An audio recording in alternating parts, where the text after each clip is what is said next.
Welcome back to the Pigskin Podcast. I'm Benjamin Joseph Fearson, and this Jason. What's your middle name? Gracious, it doesn't matter. James. Jason, it doesn't matter, Feldman. And we're here for a very, very special edition of the Pigskin Podcast. Very, very special this week. Double very special. It's special. The section semifinal edition.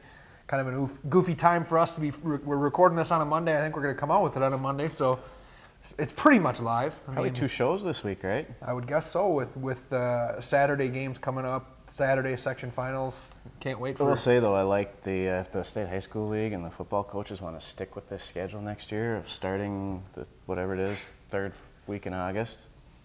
By all means, get football done pretty quick. Let's do it. Well, no, it doesn't get it done quick, but we can add actually another week. We can watch football with nice weather. I know. Maybe we could add more teams to the playoffs. Is there a factor in the QRF where, like, if you're a high seed and you lose to a lower seed, you can come back in and play again? Hey, the QRF worked perfectly. Sure. Anyway, so Feldy, let's touch on our 2 other football teams in Minnesota. Do we have to? We don't have to, but I suppose we should. Gophers and Vikings. Vikings get a W. Wasn't pretty, but they got the win over the Chiefs. Boy, it's not very often where you can get a victory and your offensive line plays as poorly as the Vikings did, but they win, so everybody feels happy. That was, I don't know, but I felt better after the Denver game when they lost, quite frankly. And we were talking about this a little bit off camera today, but did you see the grades for the Vikings offensive linemen? Yeah. Especially in run blocking, and Brandon Fusco was the worst, which, pick it up, big boy. You just got paid all that money. Let's get some value out of that guy. It looked like it, too. Everybody's talking about Adrian Peterson not doing anything. There's nowhere for him to go. Every time he ran into a wall, so you can't blame AP. I heard a guy call into a Twin Cities radio station after the game yesterday and say, what if Adrian just took the handoff and just ran full speed right into the line? At least he would get 2 or 3 yards. Sad. I mean, I laughed at the time thinking, that's a silly statement, but it'd be better than what we saw. That's probably when I try to tell Kessler something about his. That's probably the eye roll that he has given me in his head, right? Does he even gives you an eye roll? Does he even respond to you? He gives a silent eye roll, but it's a win. Boy, Teddy didn't look great either. Good, Again, he didn't have. I'm not making excuses for him because he threw some bad balls, but he didn't have a lot of time. And too, I mean, he didn't move all that well in the pocket. There were a couple times where he stepped up. He made that nice throw to Diggs down the middle in the 4th quarter. But threw just a bad interception. The first one, I don't know. I haven't seen a replay of it yet. But I saw it. It wasn't good. Okay, yeah. The second one looked even worse. It looked bad from the start. The first one is just you can't. I don't expect a good college quarterback to make that throw. You got to either take off and run or just throw it away.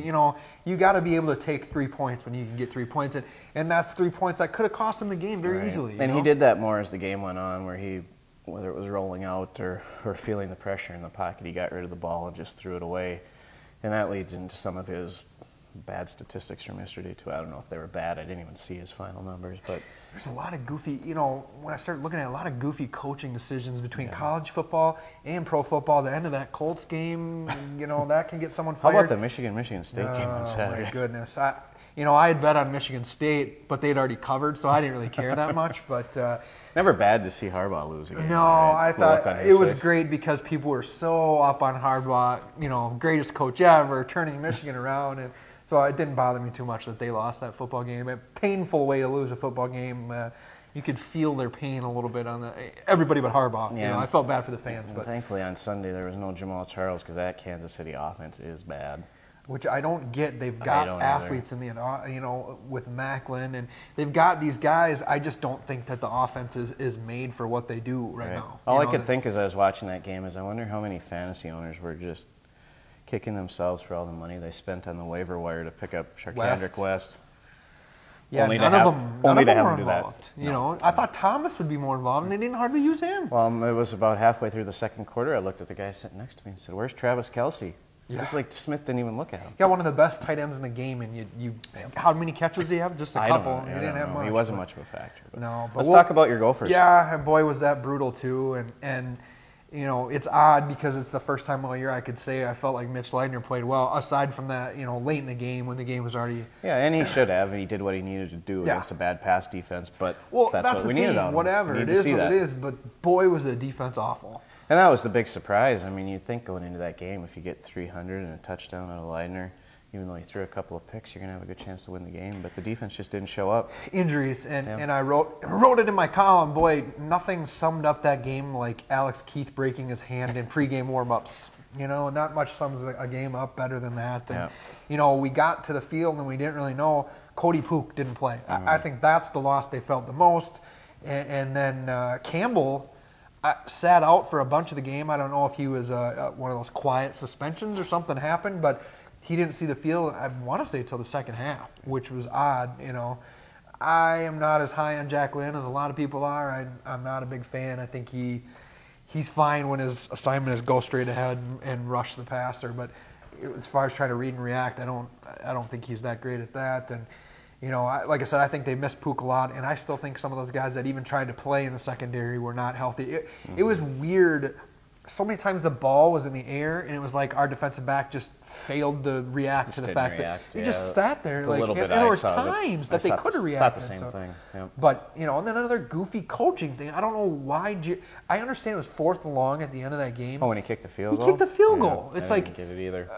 Someone tweeted at me that it was the right call because it was 4th and 15 and the chance of getting what are the odds of getting 2 touchdowns and 2 two-point conversions? I said, probably the same as getting a field goal and 2 touchdowns. Right. I mean, you have to give yourself a chance to get those 2 touchdowns and 2-point conversions at that point. The game is over either way if you don't get the onside kick there, so it just made no sense. So my question now is, where does this team go from here? Because let's face it, I mean, even a bowl game at this point is probably a long shot with the schedule they face coming. I kind of did that with my column, just trying to go down the games, and it's really tough to find 2 more wins. I don't know if you can, anything can happen if they come back out of this bye week healthy. The bye week couldn't come at a better time for them, to try to get some guys healthy. I don't know how many of them are capable, how many of them are a couple week injuries. I don't think that many are. So we'll see. Anything can happen. This team, I was fearful of the expectations of this team, and boy, injuries have not helped. And I sense some panic among Gophers fans that maybe things have hit a high note under Jerry Kill, and I don't know that that's necessarily fair. He touched on the injuries. Class coming in. He touched on the injuries that they have right now, plus a young team in spots. I think with any good college program, let's face it, the Gophers aren't going to be the elite team like an Ohio State or anything like that. But I think with good college programs, you see a couple steps forward, a step back. There's always some years in there where teams maybe regress a little bit, and maybe that's this year for the Gophers. And looking down the road, maybe they can just build things back up from here. I think early in the year it was Mitch, and now people say, well, everyone's got injuries. Everybody doesn't have 20 guys missing games, which is about where the Gophers are getting to, where you got 20 guys who could contribute. I'm just making that number up, but it's a lot of guys. We keep adding to that total every week, it seems. So, but we shouldn't focus on them. They're on a bye week, so we don't have to talk about it next week. Get into the really fun stuff. High school football. Some playoffs. How'd you do with your picks last week? I went 6-1. How did I? The one gamble I took did not work out, but I got a gamble at this point. And I was 7-0. I get a couple bonus points for that, right? Perfect week. In your head. Yeah. All right, so now I extend my lead. I'm 42-14. I'm the one doing pretty respectable, right? Not bad. Yeah, not bad. 42-14. Better than my record. Absolutely better than your record, but that's not. I don't measure myself against you. Well, you should, considering I beat you the last 2 years. We've been doing it for like 20, so 2 years is pretty good for you. But you want to go right into picks, or how do you want to do? Let's get our players of the week done, then we can go into the picks. You go ahead. I'm still deciding on mine. So you haven't even.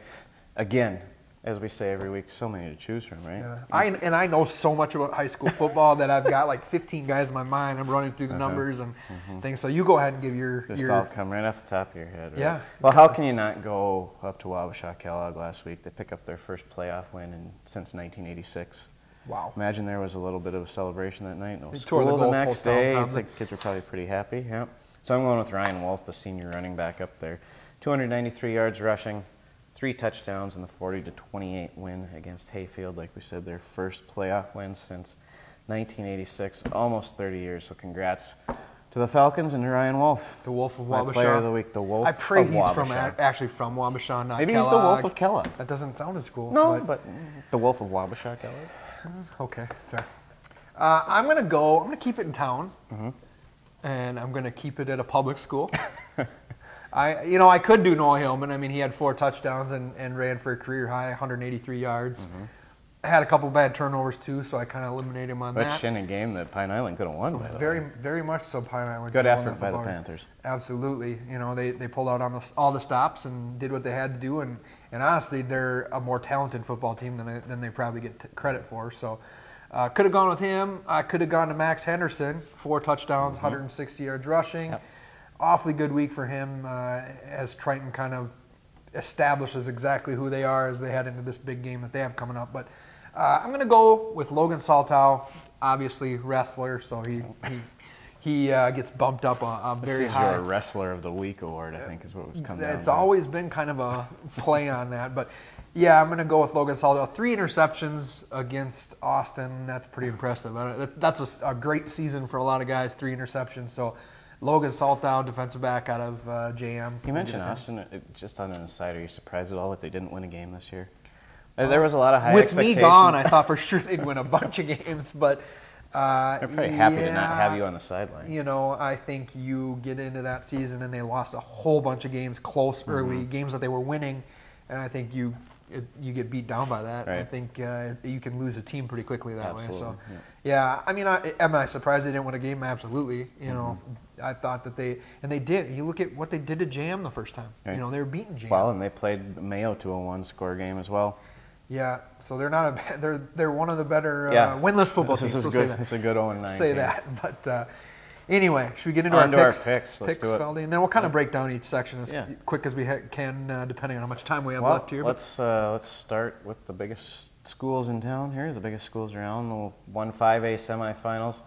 It's a rematch. We've seen this one now 3 of the last 4 years. JM, the 3rd seed, like you talked about, coming off that big win at Austin. At Mayo, why don't you go ahead and pick this one first? Oh, I thought you were going to go first. I'll go first if you want. How big a loop would I throw you for if I took Mayo? That'd be fine. Go ahead. Take Mayo. Got to take the Rockets in the rematch. I just think you got teams headed in different directions right now. I think Mayo struggled a little bit to end the year, and teams figure out they got to stop one guy. You know, they need someone else to step up. I guess that's the thing. Yep. Of course they can win that football game. They won it the first time, and they certainly can do it again, and it's on their field. So, but I just think JM, the other thing with JM is they got to figure out how to throw the football, because I know Mayo's coaching staff is top notch, and those guys are going to have as many guys in the box as they need to, because JM has to figure out a way to throw the football. Well, and the one thing with Mayo this year, when they've lost, it's been a lot of big plays, and I'm thinking particularly of the Owatonna game where the Huskies ran the ball, and then boom, they hit one over the top with a deep pass. And if JM can figure out a way to do that, I could easily see the Rockets winning the game. And I, it was the first thing I think I tweeted after Mayo beat them in the regular season a few weeks back, is that I could completely see this game happening again in the playoffs and going the other way. That said, I'm going to take Mayo for a couple of reasons. I'll take them in a close one, 27-23. Number one, like I said, this is the 3rd time in the last 4 years they meet in the playoffs. Mayo won in 2012 and 2013. Mayo's won 5 in a row in the series, including the regular season this year. And Mayo has been at its best when it's played with some emotion, some passion. And the JM game a few weeks back was the one time that I really saw that come through on every play. Haven't seen it in a lot of other weeks, and they obviously had that big emotional letdown the week after against Northfield.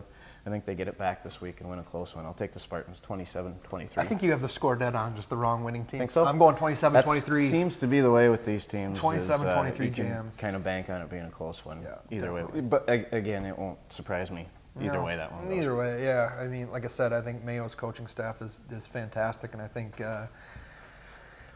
rivalry game, you never know. I think JM maybe has the edge on the line. Mayo has the edge with the passing game. Toss up. Flip a coin. All right, Section 1, 4A. You got Red Wing at Winona. It's a rematch. Winona won the first time. Winona 7-1 with their only loss to Mankato West. Feldy, you're up first on this one. All right, I'm going to go with the home team again. I'll take the Windhawks. I've got it written down here, 34-23. PJ Apicelli throwing the ball, big Tanner Emlinger running. Winona won big when these two teams met in the regular season. It was 44-20. And Red Wing, you look at their record, they're 6-3, but the last 7 games they've alternated losses. Win, loss, win, loss. Not that has anything to do with this game, but this would be on track for a loss. I'm going to stick with Winona here, the home team. Yeah, I'm going Windhawks. I think it's going to be a good game. I think Windhawks 35, Red Wing 28. Section 1-3A. Another big rematch. Yeah. I guess These are all all rematches these so games far. we talk about this week are probably rematches of Yeah. regular season games. But So Lured at Plainview, Elgin, Millville. Jason Feldman, it's my pick first. You're up first. Oh, darn it. Really was hoping you'd go first. Now, here's the thing about me. As much as I would like to take Lured in this football game, because that's the sideline that I have to stand on, and I don't want to get beat up, the way that first game went, I can't take Lured. Not that I can't. I could, but I want to win more than I care about getting beat up. I don't fear getting beat up. I'd like to remind you that this game is at Elgin. And, I know. So That's what I'm going to take. Lured student section, feel free to bring Anti-Feldman batteries, signs. coins, That's mean. footballs, That's whatever. mean. You know that those Catholic kids wouldn't do that to me. But I'm going to take Plainview. I think Lured can do some things Chant some anti-fiercy things. Get this game to where they need it to be. I think they can keep it. The one thing Lured can't do is turn the football over, and that's what they did early and often in that first meeting with Plainview. I think Lured has had some guys step up in Kyle Borgeson's place. A lot of guys on that line played well last week, but I'm going to go with Plainview by the score of 30-28. I think it's going to be a barn burn. I really think Lured can win this game. But Stuff to pick against Plainview, Elgin Millville, the way they're playing right now. And I think Chase Raymond has over 600 yards the last 3 weeks. I was just going to say, with Raymond, I think he had, about 260 last week, something like that? He's now the leading rusher in the year. He's past Mason Carson, so that might motivate Mr. Carstens pretty well. But, you talked about it, I think, the first time that these two teams played, right, about how Plainview just kind of ran the ball up the middle and pounded Raymond at him all game. I can't pick against PEM. I'll take the Bulldogs 38-27. So we're all the same so far. We're the same so far. Triton at Lewiston, Altura. Jason, you. Yeah, Section 1 AA, sorry. Well, maybe this is one where we'll be different because I know how you feel about Triton. I've just been on the Cardinals bandwagon here for quite a while, and I really want to see what would happen if they can meet up with Caledonia in a section final. And I don't think this will be easy by any means because Triton is a hard-nosed team, as they always are. They can pound the ball at you, and maybe Triton has to eat up the clock. They want to stay in this one. But I'm going to take Lewiston at home, 29-19.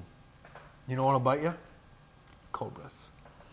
Cobras, baby. You've been saving that one for a while, haven't you? When your coach has a tattoo of a cobra on him, you should lose a point just for that line. I'm going Cobras here. I'm going with all the Hendersons.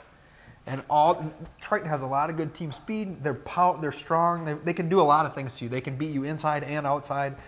I think Hendo is a good enough coach that he will do whatever it takes to keep this game close. And I think Triton scores late to win this football game, 21-14.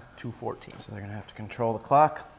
I think so. Yeah, and Lewiston certainly is a team. They're undefeated. There's a reason they're undefeated, and everybody wants to see that Caledonia-Lewiston matchup. But I think Triton, if Lewiston is looking past Triton, they're going to be in big trouble. But I'm going Triton. Yeah, like I said, it's a good section. It's a tough section. Yep. So Section 2 AA, Feldy. Kenyon Wanamingo is the 3 seed there. Me, isn't it? Yeah, Maple River. I'll let you pick first. Just a couple of notes on this game. Kenyon hasn't lost since week 1 when they played Goodhue. And lost. Cardiac kids, too. They play a lot of close games. They have played a lot of close games. Their defense has held 6 of their 9 opponents to single digits, but I'll get to that when it's my turn to pick. 13-12, Kenyon Wanamingo. The Wrestlers win again. Yeah, Maple River has a couple good wrestling fans. Probably shooting too high with the score, but I'll take the Knights as well, 28-22. Nice. I thought we'd be different on that one. Nope. But all right, Section 1A, another rematch. Goodhue at RP. I got to go first. You put this game on here just to bait me into going maybe with G-Force. Boy, it was an interesting game the first time. Well, it was what close. Was the final? 24-21, 24-21. Also at Rushford, that first game that they played. Man, who are you taking? We will find out.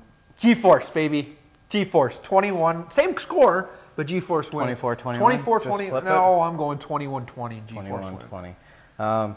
Yeah, I'm probably going to surprise you here, but I'm also going with Goodhue. On the road, take the upset. I would have gone the other way. You should have told me.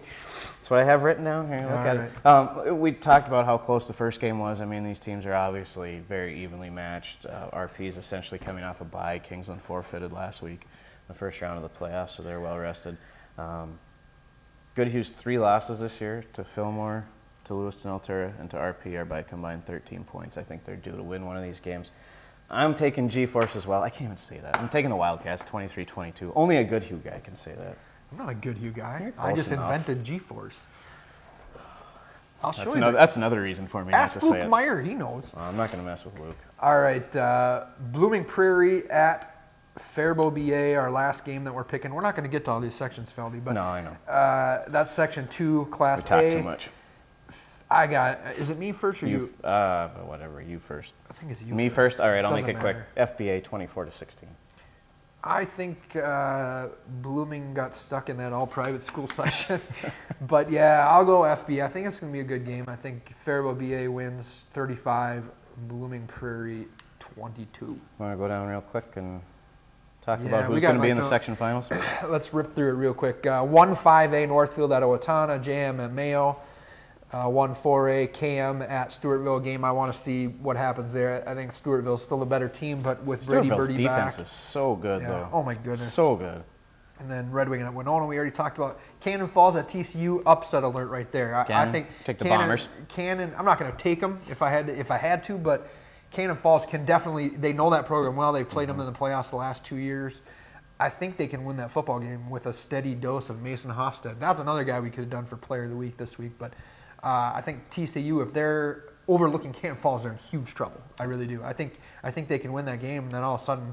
That Interesting might be, section of the final. sections that we watch, that might be the best 4 teams that are still alive in any section. I mean, as far as having 2 close games and not really being able to predict who's going to end up in the section final. And then Lured at Plainview, Elgin Millville, and the other one. 2AA, we already talked about Kenyon at Maple River. 1AA, Chatfield at Caledonia, and Triton at Lewiston. Good luck, Chatfield. Yeah, we talk about how good It's another Lewiston's level defense team. is. We talk about, how good some of these other teams in the area are. That Caledonia team is, they're on, like you said, different level. And the Section 1A matchup is Wabasha Kellogg at Fillmore Central and Goodhue at RP. 2A is Blooming at FBA. We didn't talk about 9-man today, but Houston at Grand Meadow and Mabel Canton at Spring Grove. Everybody. I think we all just sort of assume that 1-2 rematch there. We'll pick a 9-man game next week for Next sure. week we will for sure. Well, later this week. Later this week, that's right. So good luck to everybody. Yeah, thanks in for the, watching. Section semis. Thanks to Andy Link for helping us out as always. As always, with the great graphics and photo work. But good luck. See you on Tuesday night, Friday, everybody. probably, right? Yeah, we'll probably do our next show for Friday and preview all those section final games that are all around the area. So thanks for watching, and good luck Tuesday night. We'll see you later this week.